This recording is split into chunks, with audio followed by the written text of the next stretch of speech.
Mahomes at bay. The Tampa Bay Bucs, Super Bowl 55.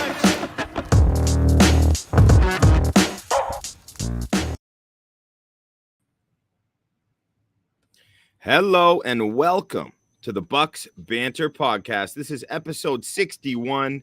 It is our first episode during the regular season, so we are very excited to be back on the airwaves talking about real Buccaneers football. We have results to discuss.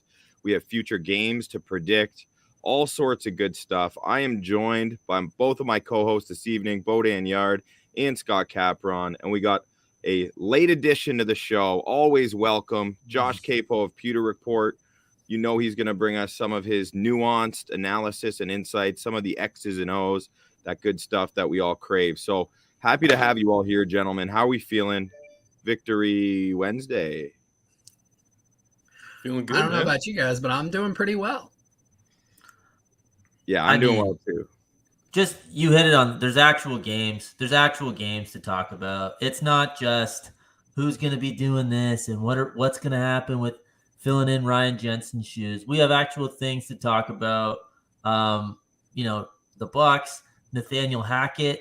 If we want to do 2 to 3 hours on that whole situation for Monday Night Football, maybe just mix that in at any point. And yeah, we're rolling, man. I love it. So Scott, it will definitely depend on our time management in terms of whether we'll be able to get that in. Oh, okay. Well, I'll wait 40 seconds and then call a timeout. Sorry, Colin. Okay. We'll save that for the end. We're going to talk first off, and for the vast majority of the show, till we give Scott his chance to rip on Hackett. We're going to talk about the Bucs' 19-3 victory over the Dallas Cowboys in their season debut in primetime on Sunday Night Football. It was a much anticipated debut for the 2022 version of these Tampa Bay Buccaneers, and I'd like to think most of those who were cheering for them came away very much satisfied, but we'll get into that in just a minute. First and foremost, I got to say, for anyone who is new joining us, please make sure you support the show by subscribing to the Bucs Banter YouTube channel. Helps us out a lot, and we appreciate it. Don't worry, Josh. I know you don't like to plug your stuff, but I'll plug your stuff periodically throughout the show. Don't want to overcrowd the kitchen here. I appreciate that. Yeah. The injury report came out today. I just want to hit on that briefly. And then what we're going to do is we're going to talk about some observations from the game. We're going to start with the offense. Then we'll move on to the defense. And then we'll go ahead and talk about the upcoming Week 2 game in New Orleans. So, Dude, yeah. I don't know how briefly you can hit on that injury report. I started an hour ago and I'm still going on it. That was unbelievable. Yeah, I mean that's how it goes. It's just a report, or like midweek. Most of the Bucs receivers popped up on there, and which caused some to raise an eyebrow. Some being Scott and most other fans in Tampa. Yeah. Greg Auman, though, he in terms of the receivers, he said he talked to Todd Bowles today, asked him if he had any concerns at receiver other than Chris Godwin. Bowles clearly said no, so that's a good sign. I think it's some rest coming off, not just Tom Brady, but coming off their first taste of game action. Guys are going to be sore. Of course, though, I just mentioned Godwin. Donovan Smith hyperextended his elbow, as everyone who watched the game is well aware. And we'll see. We'll wait for that. I mean, thankfully, I think it almost feels like good news that it's nothing too serious. It was an awkward-looking play. You never know how those things go, especially for big guys like Donnie. And then Zion McCollum's still dealing with a hamstring. So not sure what's going on with that, but he's a rookie, and the Bucs secondary came away unscathed otherwise. So not too big of a concern there. We'll see what happens with Chris Godwin. I mean, he came out firing, which was super cool, and got me out of my seat when I saw him catch that hitch and just charge up the field like he does at 100%. Did that catch anyone off guard, that they just fed him the ball right away and he went to work, or? No, I actually quite the opposite for me. I thought they were going to get him involved real quick because you don't want him doing a bunch of plays waiting for that first hit. He needed to get that first hit and say, okay, my knees, it's there. It's still working. I'm good. And so I actually kind of expected that. And when it happened, you could see how really excited he was to get through that first hit and say, okay, let's go. So that's a real tangible thing for guys, especially coming off an injury. And I know Andrew Luck used to always say he wanted to get hit on the first play to really feel like they're into it. But, playing such a physical sport for however many years leading up to it, you need it, right? You like to actually feel like you're in the game. And that makes a lot of sense, Josh, for Godwin to get the ball early like that. Getting him that touch in that way too is almost like they wanted him to get hit. Like we're going to have you charge up the middle of the field between blockers, just trying to don't get hit by Micah Parsons, But anyway, so in terms of the injuries, we'll see as the week goes on. We'll get a clearer picture of who's trending towards being able to play. Donovan Smith apparently has a chance. So I don't know, Josh, if you have any updates on Donovan Smith's injury. I mean, I realize you're not a doctor, but you guys are pretty plugged in over at Pewter Report. Nothing. I mean, I don't. Bulls said yesterday that he wasn't ruling him out. He really said it mainly with that injury. It's a pain tolerance thing. Donovan's a warrior. I mean, the dude's missed 2 games in his entire career, or 2 starts. So I wouldn't count him out. But really, they just said it comes down to how he feels. I would expect you're not going to see him practice tomorrow. I would look out for Friday. If he's even a limited participant, I would say probably better than 50% chance that he's going to go on Sunday. But if he's not a participant at all, I would say better than 50% chance it's the other way, and you're going to see Josh Wells lining up at left tackle. Yeah, which isn't exactly a beautiful sight for anyone watching. No disrespect to Josh Wells. I mean, some disrespect. Yeah. Micah Parsons beat just about every single player on the Bucs line. He took Wirfs to task on a rep. I mean, putting Josh, I won't put any disrespect. The man paved the way in the run game. All right. He had a solid game. You can't block Parsons unless, you catch him on the blind side with a really good chip. Yeah. I've seen a lot of Josh Wells though before, and you're right. Like they were paving the way in the run game, but I'm not so quick to say it's all Micah Parsons' fault. Why I don't have faith in Josh Wells. Fair enough. But I would love to see him do well if he gets put in that role again this week. So that would be a very, very pleasant surprise. I want to talk about someone who was a bit of a surprise, I think, to many, despite his illustrious career, and that is one Julio Jones. He had a much bigger impact, I think, than anyone expected, at least right off the bat. I mean, no one was out there claiming Julio was going to come and be catching 40-yard passes down the field. So, I mean, with Godwin projected to be out of the lineup for a couple weeks, we'll see with that tweaked hamstring.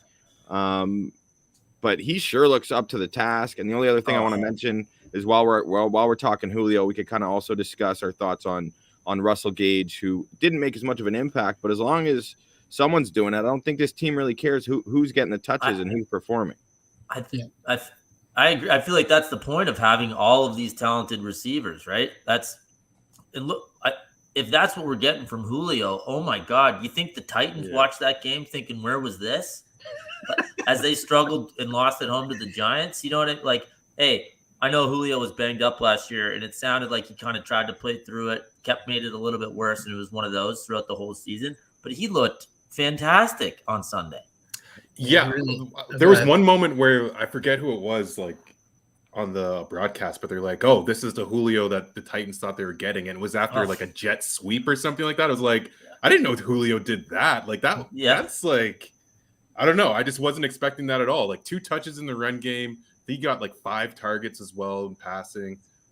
He looked like, I said to you guys, he looked like he's getting the Antonio Brown treatment from Tom Brady.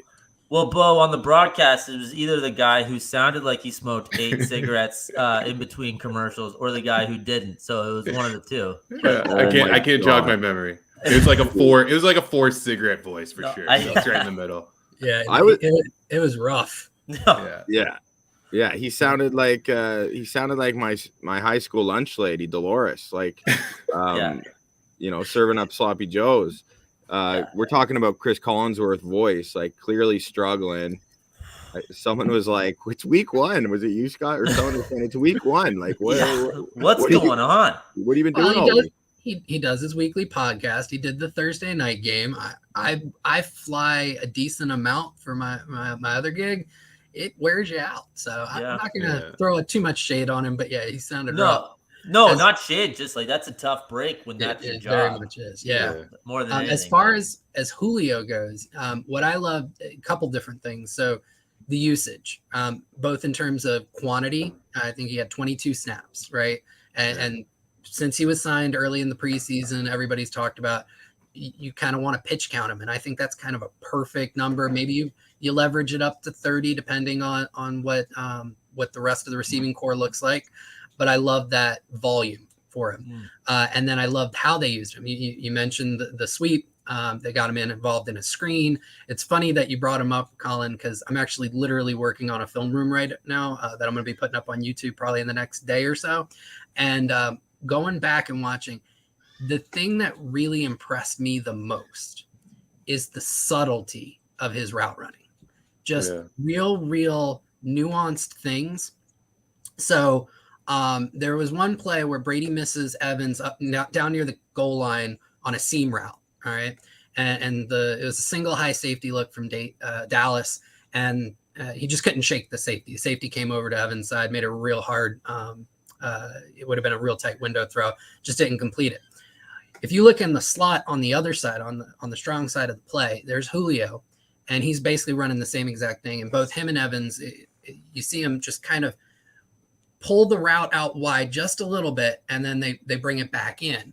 And with Julio, he executes it just a little bit better than Evans, and he gets his defender to flip his hips to the outside, and that's when he rolls in and just gets the inside leverage. And if Brady had just like a little pump fake or just looked the safety over and come back to Julio, it would have been an easy 6. It's those things, the subtlety of his route. The other one, the long crossing route that they almost hit down near the goal line, right, where Brady just underthrows him just a little bit. It's the same thing. He sells a go route down the seam, and as soon as the safety breaks his hips to the one side, that's when he stems. And that's the difference between a veteran technician and somebody who's real new to the league, where they're like, I've got to make my break at this yard marker, regardless of what my defender's doing. And Julio, he waits, he makes the defender break, and then he pulls off. It's that stuff that just gets me hyped. He's got it all. Julio's got it all. Like, and he's like here, down there, and 220, and just And I was just, Josh, just as you were describing that, it's like you feel like we haven't heard as much as Julio's been a star since the second he stepped into the league. I feel like the nuanced route running in the almost the artist part of him has been less publicized, just because he's been such a freak and just faster and stronger, and that's you can win at that position like that too, right? So to hear that, to hear those breakdowns, Brady's going to see it too, and think about how excited he's going to get just watching that film and knowing that's what he's working with. Oh, that's amazing. And they've had a week to work together total. Imagine what it's going to look like in week 10, week 14, I know, week 18, right? It's going to only get better. And then he still has the physical talents, right? Next Gen Stats had him at over 20 miles an hour on a route, which was fantastic. He caught the 48-yard bomb. He had the ability to track the ball, and that was pretty tight coverage. I feel so bad for Anthony Brown. I put a clip, him getting beat by Antonio Brown last year, and then getting beat by Julio this year. And I mean, tight coverage both times. And I think a lot of people misinterpreted what I was saying. I was like, man, he just needs to call in sick for Bucs games. It's not because he was getting beat. It's because no matter what he did, they still pulled the damn ball down. Couldn't win. Josh, did he hit you up in your DMs? Is that why you feel bad? He did not. I do not have that kind of out. Well, I was impressed to see. We're going to talk about it, but Micah Parsons engaged with our boy JC Allen, eh? He did. He did. How about that? That's when you know you made it. Well, was that about the Lenny block? I didn't see that. Oh, it sure was. Oh. Yeah, let's get into that now. Yeah, let's do it. All right, that'll be a nice transition because I want to talk about the offensive line, and I'm really glad Josh is here because he wrote a great piece on Pewter Report today. Was it today or yesterday? I read it today. O-line was today. So a great piece kind of breaking down the performance of the offensive line, taking a deep dive, including clips and all that good stuff that Josh is known for. So if you haven't, make sure you check that one out. But before we get there, in conjunction with that offensive line was Lamborghini Lenny, man. Like, dude was running over people. So I guess that's not a Lamborghini, but the alliteration was too much to turn down. Yeah, it's good. It's good. Anyway, he looked fantastic, and he was running like a beast. And then, of course, Micah Parsons is just wreaking havoc, as we talked about off the top, on everyone, as he does on every O-line. He's just an absolute weapon, a machine, picked up right where he left off. He's a transcendent talent in the league that can't be denied, and the ceiling is no one knows yet. He's that great. His hybrid nature, it's so interesting, him being a linebacker and then everyone being like, well, shit, he could be like a best edge rusher, one of the best edge rushers in the league. Yeah. That's almost a better way to go than an edge rusher who can't cut it and you try and turn him into a linebacker. I think this is a more like logical expansion. 100%. I think so as too. As Micah Parsons' agent, I'm just gonna say he is a defensive end. And he will be paid and compensated as such. Yeah. Oh yeah. Are you Debo's agent too? Yeah. He's a running back and a wide receiver. Can I be your agent then? I'll get that back. I get back up on the other. Just keep on the percentage. Yeah, exactly. Yeah. But so that chip block. Let's talk about the chip block quickly, okay? Because the one thing the Bucs got on him was provided by Lenny when he absolutely just caught Parsons off guard coming off the edge and just laid him one. And like Lenny's a big boy, he's a strong dude. So Leonard, it doesn't matter how big you are. If Leonard Fournette catches you with your chin up, your head pointing the other way, you're gonna go down. But that's what happened. He did his job, and then Micah Parsons took to Twitter in quite a tirade. I thought it was a bad look by him, to react that way. Like you guys saw it, right? Well, yeah, especially considering the score and that play was not consequential. You know what I mean?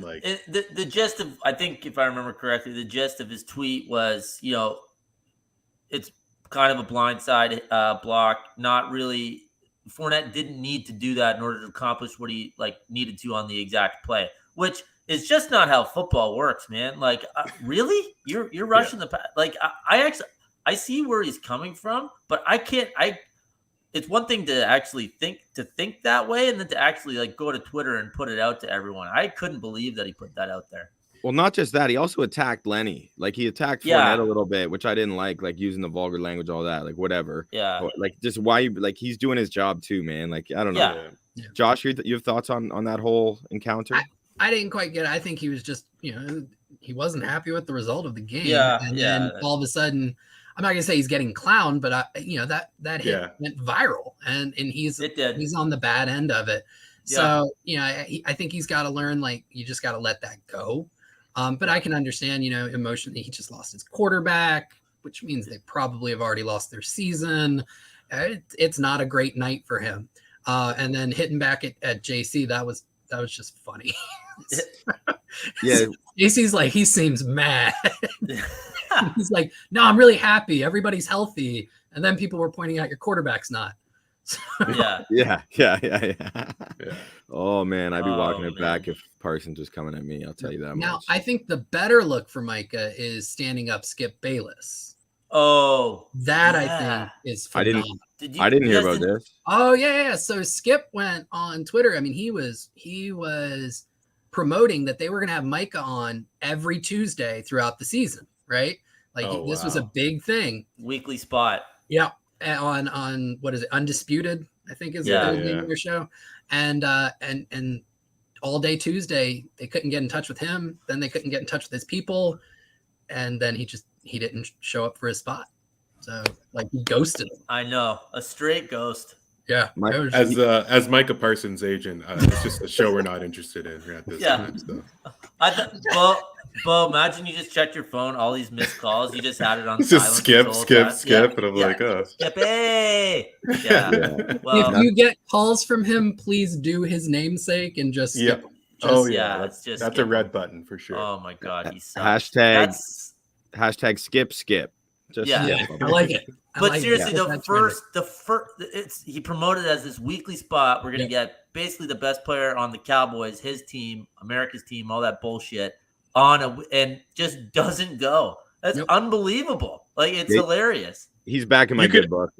Yeah. You could also argue that Skip threw the first stone. He put out this I don't even know if the game was over yet, but he put out a video of him wearing a Dak jersey, rips the Dak jersey off, and puts a Brady jersey on.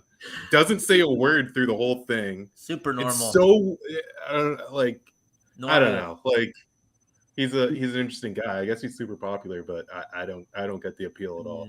I do not either. Oh, you Yeah, suck. yeah. Let's move on. I'd rather say less than say Fair less. enough. Yeah. All right, Josh. I want you to what I wanted to talk about is just, in my opinion, this young offensive line, specifically the interior, really passed their first test, and I think they held up well considering all the changes that went on. This being their first big opportunity. And I want you, because you've dug into this on your rewatch and all your tape studies. So I would love for you to agree with me, disagree with me, or offer some of the ways they excelled most and maybe some ways they need to get better as a group. But would you agree with the overall assessment? They passed their test with flying colors, because that's how it felt to me. They executed this game plan very well, is I think the best way that I can say it. It was a game plan designed to cater to their strengths, which is their athleticism, their ability to move, and just running the rock, right? Which is a little bit more comfortable for offensive linemen. They get to move forward. They don't have to worry about losing backwards. So I think all of those were really big highlights. The entire offensive line graded out plus in the running game per Pro Football Focus. Just me watching it, almost every play they were dictating what has to happen in the run game, which is phenomenal. In pass protection, it wasn't perfect. If you're a Pro Football Focus person, and I put some stock in their grading and things like that, nobody really had a good game outside of Tristan, right? There were bad reps for all of them. There were good reps for all of them. I think it was enough for them to execute. They need to improve in pass protection. Thanks. But I would say they passed the first test because they gave Brady enough protection to hit on some big throws and to move the ball. And they absolutely dominated in the run game. That was the test that needed to happen here in Dallas. They're going to face a much bigger test coming up in week 2 against New Orleans. New Orleans has a much better defensive line, across the line than Dallas does. Dallas has one of the, I would say, squishier interiors, which is great for a first trial for Hainsey and first trial for Gedeke. But the Saints have David Onyemata, and he's a dude, and he's going to give them some fits. And then you also have, Dennis Allen is probably, for as much credit as he gets, still underrated as a defensive coordinator and a defensive play caller. So they're going to be tested. I think you're going to see a lot more. We're going to know a lot more about this offensive line come this upcoming Monday. Well, hopefully for the Saints, Dennis Allen doesn't have a little bit too much on his plate, because he may be underrated as a defensive play caller, but we don't know what he is as a head coach now, do we? Well, he did coach the Raiders, though, right? A few years back. Was not very good, not very successful. Yeah. Well, then there we go. That would all I'm saying is he's going to have a lot on his plate, and they did not look too great against the Atlanta Falcons. But anyway, that's something. Yeah. Sorry, I think. Sorry, Bo. I'm just Josh's point, just generally to the defense, New Orleans just being more competent and like across the board, and with a better head man and all that. I think that totally makes sense. But sorry, absolutely, it makes sense. They have a They have a really good defense. Josh, I wasn't trying to contradict your statement at all. No, I was latching onto the end of it there. But I was just gonna say the flying colors, the pass with flying colors for the O-line. I didn't get that. I didn't have the warm and fuzzy feeling from that O-line, especially in pass protection. I just imagine if you guys were down 19-3 and you were relying on Brady dropping back every play, I think that's going to be that's the test I want to see for this O-line, is basically if you have multiple pass protection downs and everybody knows their pass protection downs, can you keep Brady clean? Yeah, that's definitely a question mark. I think the biggest issue that I saw in pass pro, they've got to work out communication on passing stunts. That was something that was big. And then again, when everyone's keying in on the guy, it creates some issues. There was a rep where Parsons was lined up as a Mike, and everybody was afraid he was going to blitz. And so you see Hainsey and Shaq both key in on him, and he just stood there. And then each of them had a dude run right by them, who should have been their assignment, but they were both so worried about Micah coming in they just completely missed, and Brady got pressured like that. So it was they're gonna have to work on some of that stuff. The communication, the protection calls. There's still some kinks that they need to work on. These seasons are a slow build, right? Like it's weird because there's the immediacy of every game means so much because you only play 17. But when there are question marks like this, and I think it helps the fact that they are a good team. I think basically they don't have that low of a floor. There's going to be a build to see what they can get out of Julio, as we already discussed. A build to see just the cohesion between Brady and all of these receivers and the offensive line especially. So, I mean, I get what Bo's saying for sure about, hey, if we're down and they know we're throwing, are we going to be able to keep Brady's head on his shoulders? But from a first game perspective, I think all in all, take it. And then I'm just looking at the schedule. I'm thinking, wow, they're starting at Dallas and at New Orleans. Like, not many favors for Tampa Bay, like to actually just get into the season here, right? So then you got Green Bay and Kansas City, so you got to learn real quick. Yeah, and the Kansas City defense looks improved, and it's just, I mean, good first step, and we'll see how this goes with New Orleans. Holy shit. Yeah, and I think, Bo, you're probably right. Like with flying colors is maybe a little bit aggressive, a little too snap reaction from a dominating victory overall.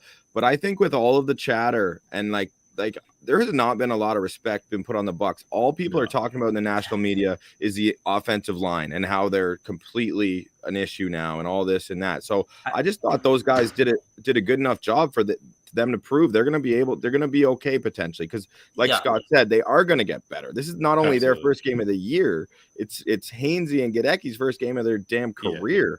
And they're doing it in prime time. Yeah, I think the other thing is when you look at the presumed contenders coming into the year, everyone was concerned about Tampa Bay's interior, and they were hardly the worst looking interior. They looked okay. Yeah. They looked young, but I'll take that performance over the Thursday night game for the Rams. Oh yeah, sure. I'll take that performance over the Bengals' supposedly extremely improved offensive line, getting wrecked by TJ Watt and the Steelers. So it wasn't perfect. Absolutely. And Bo, I 100% agree with you. Nobody should say flying colors. And that's why I kind of hedged my bets, if you will, or really chose my words wisely. They executed this game plan well. Yeah. And honestly, to that point, like this game plan can work with that defense. And I bet we're about to get to the defense right now. But like with that defense, you might not ever be down 19. Yeah, exactly. I mean, like you can just run the ball and win games that way. There are going to be games where you can't. Like Kansas City, they're going to have to toss the ball around. Yeah, that's fair. But you can definitely do it a lot more than you did last year. Yeah, and I think that's an important wrinkle. And it's something that defensive coordinators are going to have to plan more for. You saw more wide zone. You saw more inside zone. They weren't just running duo. Yeah. No. They were throwing wrinkles. They were getting guys moving, the end arounds, stuff like that.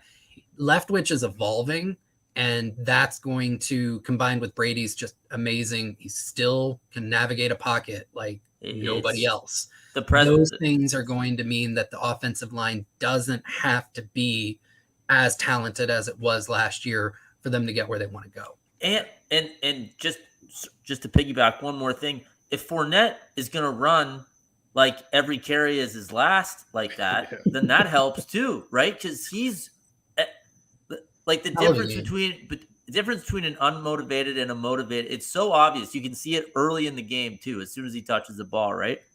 And he just looks so good. He's helping the line by hitting holes faster. He can truck people if he needs to. Obviously, that it's all working, that running game and having a guy that can actually do that. So great to see. You can see it like in his post game interviews and stuff. He's just matured as a person, as a human, and I think that is elevating his game. He really understands what he wants out of his career and probably out of life. And you can just hear it in the way he speaks and the way he carries himself. It's so interesting that you brought up Fournette, because the last time I was on with you guys, I'm pretty sure we were talking about he showed up to camp out of shape. Boy, did he look in shape this time. Josh, we like to talk about things that we've gotten right. All right, you know what I mean? We don't like to focus on the mistakes. Quite frankly, I don't even know if that episode was published. All right, so let's just blast past it. We've been on Lenny since July. We didn't call him leftovers Lenny or anything like that in the group chat. So we're on, and he looks great. All right. After a performance like that, I think it should be look at me, Lenny. Yeah, seriously. Yeah. So here's the one thing though, like I gotta say, so yes, that's true. We were discussing his weight for sure, but we weren't saying he was gonna suck or anything because Scott, to your point, Leonard Fournette running hungry, I swear to God, that's been the guy as long as he's healthy in the lineup. I think he's been running that way since that Super Bowl run, like since that postseason when he really took the reins. And I think people keep waiting for him to slip up and revert back to more of like that. Certainly not a bust, but you know, he was at top 4 pick. He's 4th overall, or I believe. So you don't normally get cut before your 4th year if you're So anyway, you know what I mean? but I think if anything, the best sign too is that he's running so hungry, like you're talking about, coming off a new deal too, right? Like he's here for the right reason. That ultimately confirms what you both said. Lenny running hungry, what Josh said about the level of maturity. I think he's an important part of this game, and the way he's spoken about Tom Brady and Tom Brady's influence on him was really nice to hear. And I think it speaks to Josh's point there. And just quick point. I love when 21-year-olds get killed because they're not mature adults yet. Or you know what I mean? Oh, cool. They just got $12 million as a signing bonus. They're kind of a dick. Oh, no. Yeah, really? Shocker. I can only imagine what I would have been like. Like maybe let's give them 4 years. I don't know. I guess we see it more in the NBA. Because they're like literally 18 or 19. Not that 21 is so much more advanced when it comes to maturity, but still, like, can we give that a little time to breathe? Sorry. Absolutely. Are you saying we shouldn't be critical of Micah Parsons' comments on Twitter, running his mouth on Lenny? Because that's I'm going to bring this right back again. I'm not going to talk about being wrong. I'm not going to bring that back up. And no, we're not going to talk about that either. So let's go. All right. Well, I'll quickly segue away from that. Great point on here from Dog's Best Friend on YouTube. Otten and Cobot are good blockers too. I've never heard Cobot before. I like it. Right out of the gate, talking O'Keefe, the 2 rookie tight ends weren't involved in the passing game. But I mean, I think everyone noticed how and Josh, I want you to speak more to this because we were talking offline about the creativity of using these tight ends in blocking situations, especially after Donovan Smith went down. You know, that was but it was part of the game plan as well. So some of if you could speak to Leftwich's creativity and how those 2 tight ends fared from a blocking perspective. Both had some amazing blocks throughout the entire night. As far as Leftwich's creativity, I mean, you saw them get out there in like 13 personnel. And so for those who don't know what it is, that's 1 running back and 3 tight ends. And that is not something you really saw last year. And last year's tight end group was a talented group, right? You said you had Gronk, you had Brate, and you had OJ Howard of 2 touchdowns with Houston last week. But you didn't see them running 13 personnel a whole lot, unless it was maybe down by the goal line. And Leftwich broke that out, midfield, but you have 3 very different tight ends, or I should say 2 very different tight ends this year than you did last year, right? So Gronk is a great pass protector, but as a run blocker, I think he was very good, but not like this elite level run blocker like he was a pass blocker. O'Keefe he's that guy. He wants to mow dudes over. And I think they asked him earlier today, I think he had a media availability, and like, do you prefer being as a fullback? Because they lined him up as a fullback a good bit. They lined him up as a tight end. He goes, I don't care. Put me wherever. I'm just going to do my job. And you love that kind of attitude. So between him and Otten, I had an inkling that they were going to have some impact in the game plan about 90 minutes before the game. And that was when the inactives list came out. And it was a pretty big shock for most. Kyle Rudolph was inactive. And that signing was pretty hyped up when it happened right before training camp, right? Yeah. And a lot of people were like, Rudolph, maybe tight end 1, tight end 2 with Brate. Dude didn't dress. And that's just because I think Otten and Keefe are just better blockers. They're more athletic. I'm not a huge fan of the Rudolph signing. Like, I just don't think he's got what they need when you look at that room. And those two came out and they blocked their asses off. And so one of the sets that Collin, you were kind of alluding to there is they came out and they ran like a wing set, right? So you just have your 5 offensive linemen and they throw 3 tight ends just right off the edge, right? You've got this giant wall in front of Leonard Fournette, and that wall pushed dudes back and created lanes for him and gave him all sorts of room to run. There was one where he was following Queipo. I think they broke off like an 11-yard run, 12-yard run, and literally Queipo just took Van Der Esch for a ride and gave Lenny all the room in the world. So it was really cool to see. You love it when rookies can make an impact, and those two really have. And when you look at who we thought were going to be the impactful rookies, nobody really had Queipo on their bingo card, but he's doing his job really well. Yeah. That's true, but he's also become a fan favorite real fast, even before the first game, I think, just from, people like us highlighting his blocks and showing those clips and stuff like that. And I think it's almost created a scenario where Cade Otton's blocking ability has gotten overlooked. Everyone's so hyped about Queipo because he kills it as a blocker. He smashes dudes. He wakes up and eats violence for breakfast. Like, that's what he wants to do. Whereas Cade Otton's a little more like he's drafted, even though where he was picked, he was at top of the fourth round. That's considered sliding. He's a talented tight end prospect all around, a pass catcher as well. But he's blocking his ass off. So, that's pretty sweet to see too, just from both of them. That's awesome. I think that's, half the show spent talking offense in a game where, no matter what you think, and this is a big part of the debate, no matter what you think of the Dallas Cowboys offense and how inept they might be, regardless, this Tampa Bay Buccaneers defense came out and absolutely dominated this game. And I think, most of the conversation through the national media, football media landscape is about, like I just said, the Cowboys shitting the bed. But I think the Bucs deserve credit too, and it's about finding a balance between those two things, because I'm more focused on the Bucs when I'm watching their defense. And I got to say, I was impressed.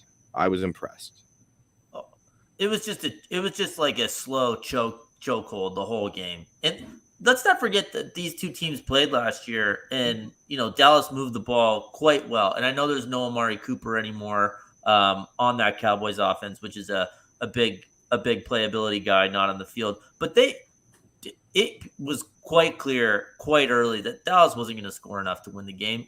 Tampa only scored 19. If for whatever reason Dallas had scored at some point, I think that the foot would have been on the gas for Tampa. They would have been able to extend the lead.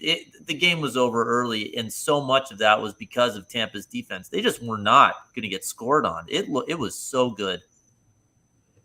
Yeah, it was interesting for me. Like, you look at the conversations around the Bucs defense coming into the season.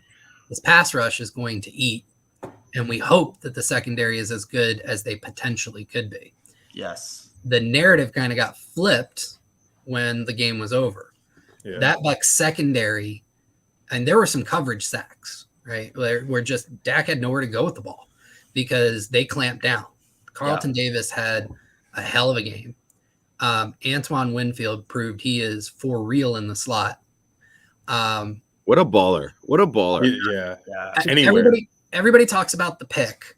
My favorite play, it shows his intellect, right? Just his game IQ. There was a bubble screen to CeeDee Lamb with Dalton Schultz lined up in the slot and CeeDee just offset of him. And Winfield was in press. He picks it up like before the ball's even snapped. So by the time that Dak's throwing it to CeeDee, Winfield is already on Dallas's side of the line of scrimmage, forcing Schultz to make an early block. And he literally positions Schultz right into Lamb at the catch point and breaks up the pass. Yeah.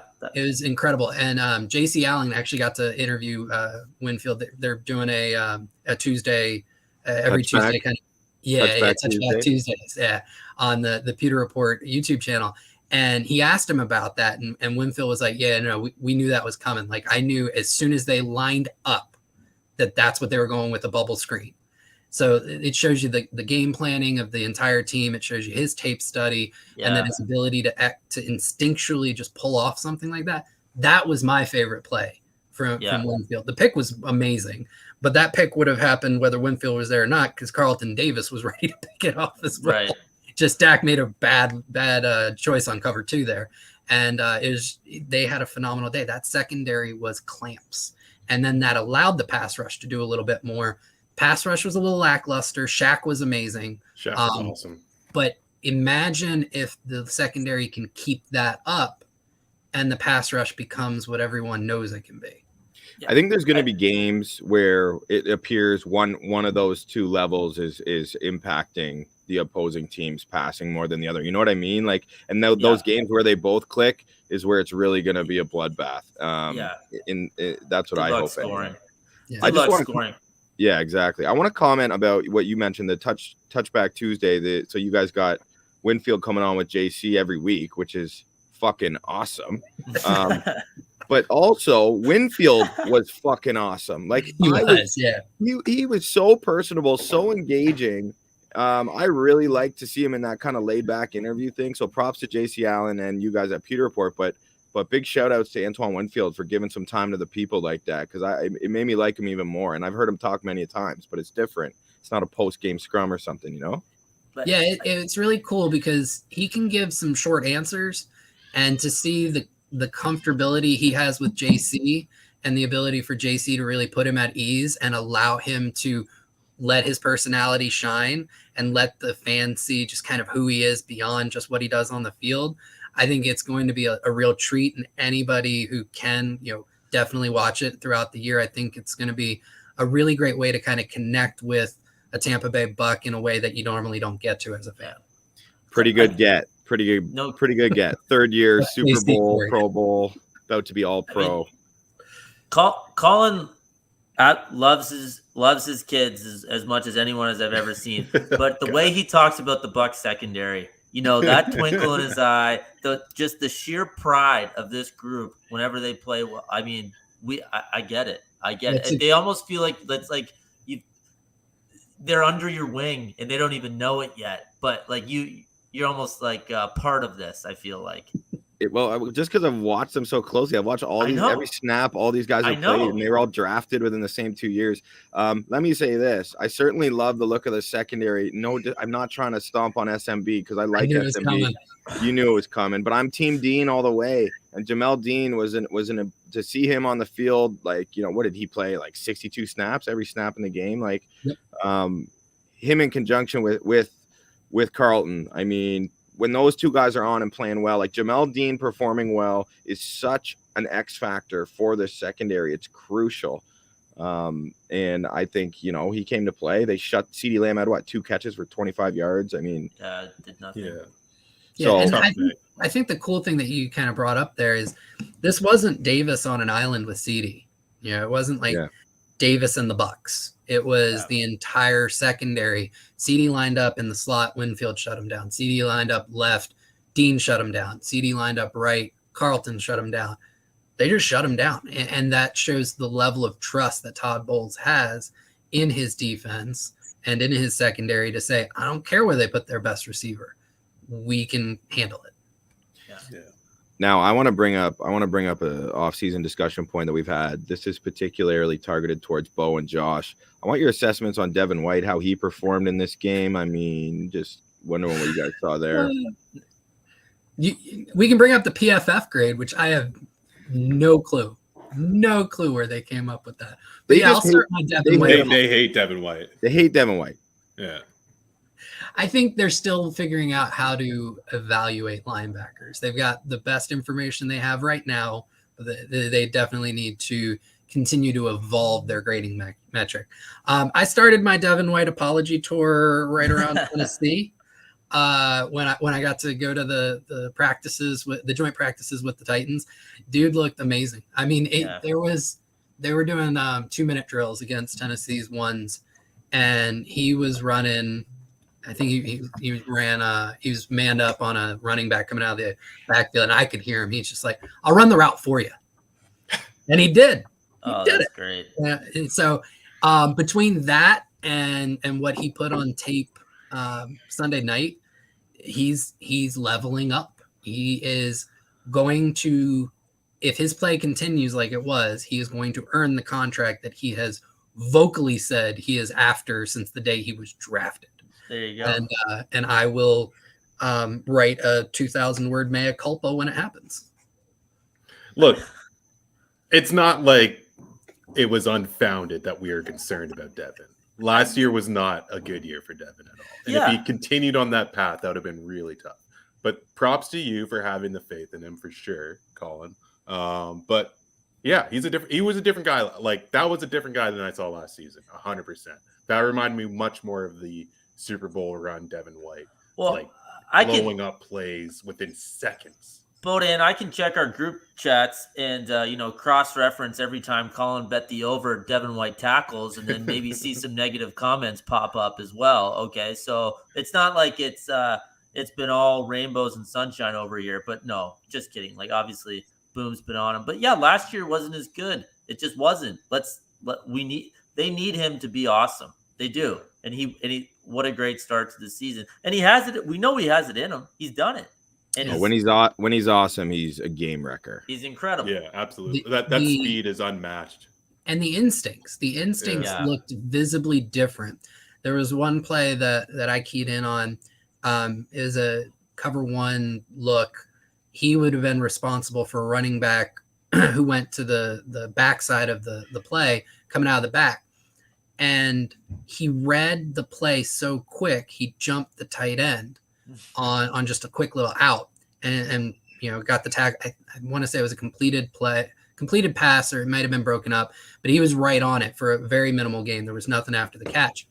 And I openly, like in our Pewter Report group chat, because we were discussing the PFF grade on him and we couldn't understand it. I was like, maybe he gets a negative grade on this because he doesn't follow the guy who technically he should have been on.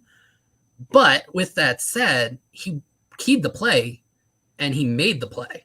Yeah. So you've got to be able to allow for that. Now, I don't know PFF's grading metrics. Like, I'm not pretending like I do. No. I'm conjecturing at maybe that's why he ended up with a negative coverage grade.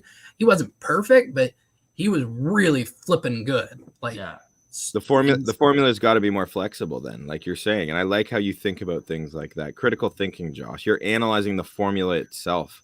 And I always, when I picture you doing that, I picture the Zach Galifianakis thing. Nice. I'll take it. Yeah, you're actually analyzing the formula, whereas Collin are just like, PFF hates him. That's the answer, Josh. That's what it is. Trevor Sikkema had such a great take on that as far as like his PFF grade. He's like, Devin White suffers so the Bucs defense can thrive. Yeah. Trevor's the best. I thought it was amazing. But didn't the PFF grade also have Mahomes as the 9th best quarterback this week? So, there's some tinkering to be done. I have a slightly different take on that. I went back and forth with Evan Winter of A to Z Sports on that one. Okay. I actually think their quarterback grading is pretty good. The thing with Mahomes is there are going to be games where he's graded out. And let's be honest, he was 9th best. It was like a 71.6, which by PFF's grading metrics, that's a slightly above average performance. But I think he's almost a victim of that scheme and that offense. Yeah. Because if the dude's wide open, you just have to make a simple throw. You're not going to get a double plus. You're going to get a plus. True. So you're going to grade out more towards the average. Now, there were some clips. I didn't get to see the Chiefs game, but I saw some clips of some throws that made me question it a little bit. Yeah. But the two things I would say with their quarterback grading is number one, you have to consider what's being asked of the quarterback. And when you have a mind like Andy Reid designing plays for you, a lot of times you're just going to have to make an easy throw. Yeah. Mahomes can make the difficult throw, but a lot of times he's not going to have to. And then the second thing is I would say look at the aggregate. At the end of the season, those things tend to really – you don't really argue with the grades when it's over that kind of sample size. On a one-game basis, sure, we can make tiffs with it. First impressions, Josh, on the combination of Vita Vea and Akeem Hicks, and also that one play by Logan Hall where he shed Zach Martin and made that tackle. That was a flash right there early in the game that made, like, his length and athleticism on that play looked really special. And you could see why they drafted him. But your assessment of that interior defensive line, obviously William Golston falls into that as well, and they were getting a bunch of other guys involved too. Yeah, I thought Golston had a rough game. I thought I was a little surprised at some of the runs that Dallas was able to get off. I think that may be a little more scheme related. They were running a lot more underfronts, where you lose a little bit of gap integrity over something like the Okie fronts they would run last year with Sue. So I think they need to kind of take a look at that and say, what do we need to do to button that up, and continue to be the dominant run defense that they base everything off of. But I love the tandem, the two of them, they create all sorts of issues up front for offensive lines. I think it's only going to get better. I love the haul rep. I had John Ledyard like losing his mind because when he sent it to me, I was just like, yeah, that's a nice rep. And he's like, dude, that is an amazing rep. Yeah. I was like, yeah, I'll give it to you. It was fantastic. The amount of athleticism on display there to get him. I think you put it perfectly, Collin. The length that he showed on that one really came through. He's going to be special, and the fact that he's 3, in this defensive front in terms of the interior, that just shows you the talent and the depth. So provides a nice different look in terms of his style and whole makeup compared to those big heifers up playing the 2 spots in front of him too, right? Vita and Hick. So awesome. I feel like we broke down quite a bit of this game versus Dallas Cowboys. Again, Buccaneers prevail 19-3. They're 1-0. We got a couple minutes left, so I feel guilty advertising this as a somewhat of a Saints preview or a look ahead to New Orleans without at least touching on it a little bit. And I know we mentioned it, but if Scott can figure out his microphone situation. I got it. Sorry, I don't know what's going on. No, I'm just kidding. What are we thinking, boys? What are we going to be looking for? I mean, the Saints struggled. I was watching that game, and things look sloppy. They look like they really missed Teron Armstead early in that game, and their O-line was a bit of a disaster. No disrespect to Grady Jarrett. I know they got some guys over there who can bring the heat, but Jameis was under duress. I tweeted out he looked like a chicken with his head cut off, and it was nostalgic for me. But Jameis did Jameis things in the second half and led a furious fourth quarter comeback. They came out with the win. I expect them to come out looking a lot better. Queipo's talked about that Saints defense. We all know that they're a problem, even, minus Chauncey Gardner-Johnson. But what are we going to be looking for there? What do we need from the Bucs to happen? What's going to be the focal point for you as viewers in that matchup? Whoever. First thing I would point to is just the Bucs struggles with New Orleans in general since Brady's gotten there, right? There was a year with Breeze. I believe the first year that Brady was there. So, pretty comparable teams, if I remember correctly. But still, they have really struggled with New Orleans in this Brady tenure. So, never an easy place to play. I think how you guys kind of touched on the fact that the pass rush or the secondary could either be elite in a given game and how those are kind of a symbiotic relationship into how they affect each other. They're playing Jameis Winston. I really feel like if one of them is clicking and getting into him or there's no one for him to throw the ball to, I think they can have success defensively against a pretty, I would, rate them as a mediocre offense. They had like you just said, Collin, they had the furious fourth quarter rally, but they needed that to beat Atlanta. So honestly, all things considered, I do feel pretty good about the Bucs in this spot from an actual matchup standpoint. I think there's at least something to the precedent that has been set in this rivalry in the last 3 years. And before anyone else goes, just talking about that precedent, I'm glad you brought it up. Obviously, the Buccaneers 0-4 in the regular season these last 2 years. They, of course, won the big playoff game. Yeah. But Tristan Wirfs addressed that today, saying, I think throughout the whole building, it's kind of our time to give them one, to give it back to them. Coach Bowles said today it's not a rivalry unless there's some give and take. So the players feel that too, and I like how Wirfs worded that. Josh, and Bo, it's true. Yeah, totally. Bo, you want to go? Yeah, the thing for me, the thing I'll be looking at is that secondary versus this wide receiver room. Jarvis Landry looked good. Can't guard Mike. Seems like he's back in it. And Chris Olave. I think Chris Olave had 3 targets, 3 catches. Like, he's a very just the efficient guy that we thought he would be coming out of the draft. I did want to just jump on this. I was going to read this text at some point, or this Twitter at some point. Carlton Davis.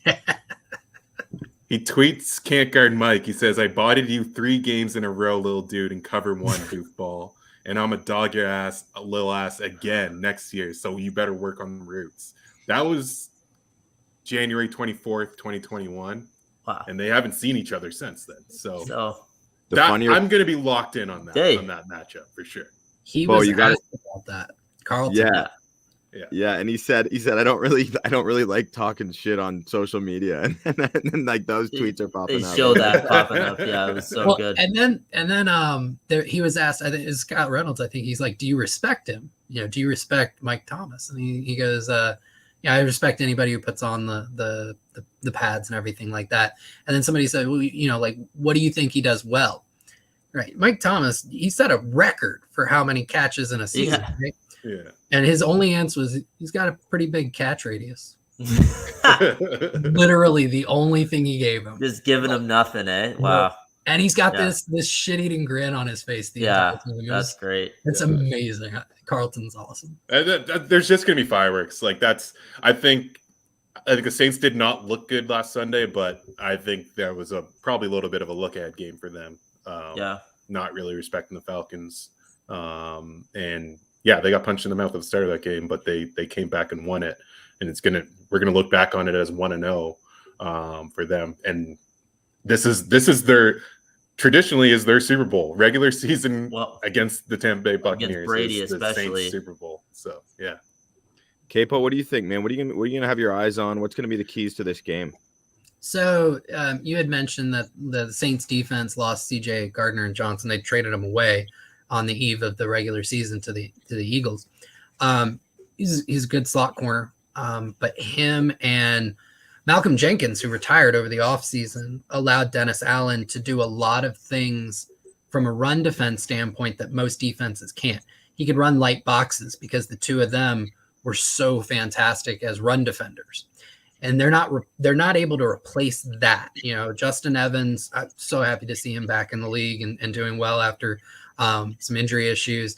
I'll always love Justin Evans. Sorry to cut you off, but like no, that's cool. And then coming out of A&M, and then the Tyrann Mathieu, they're good players, but they're not the run defenders that C.J. Gardner Johnson and Malcolm Jenkins are. So you figure that versus what the Bucs were able to do week 1, there's an opportunity to keep that running game rolling and to force Dennis Allen out of some of the things that he enjoys doing. The other thing is I think Paulson Adebo ended up on the Saints injury report today. That's going to be a huge hit if he can't go for their secondary. So I think there are some opportunities for the Bucs offense to assert themselves very similarly to Dallas and kind of control the game that way. So that's what I'm going to be looking for. That makes a ton of sense. I really think it's going to go pretty similarly to this Dallas game. Maybe I'm too confident. Maybe I'm too in on Tampa, but I love their squad versus this New Orleans team. I think they're going to win the game relatively handily. I do. Yeah, I think it's two good defenses, and I think it's the Bucs with a better offense. Yeah, I think so. Like I kind of think that's where I lean towards, but you never know, man. Shit goes crazy when these two teams meet. So, but it will be fun, and everyone in Tampa will certainly be geared up for this one. And something's gonna happen, man. Lattimore and Mike Evans and Jameis on the field at the same time. Carlton, Slant Boy, all those guys. Something's gonna happen. So, with that, we're going to wrap up this episode now. So I do want to just thank everyone who was watching live, and those of you who are catching us later. Please make sure, again, to like and comment on the videos. Very helpful. We're available wherever you get your preferred podcast streaming services. Super privileged to be joined by Josh Queipo of Pewter Report. If you haven't, make sure you check out his work. He's killing it. Really cool data-driven observations that I think are essential to any fan base. So we're lucky to have Queipo doing his thing. As always, you can check out my work at bucsgameday.com and make sure you follow us all on Twitter. Our handles are up here on YouTube. So if you're listening on Spotify or Apple, go over to YouTube, subscribe, and you can Follow us on Twitter that way. Josh, what's your Twitter, by the way? Because yours isn't up. Where can people follow you? So at Josh_Queipo, so spelled Queipo. Beautiful. Thank you, gentlemen. We will be back on the airwaves next week at some point, and we'll be breaking down this game and looking ahead. So thanks so much. Enjoy your evening and have a good one. Go Bucs.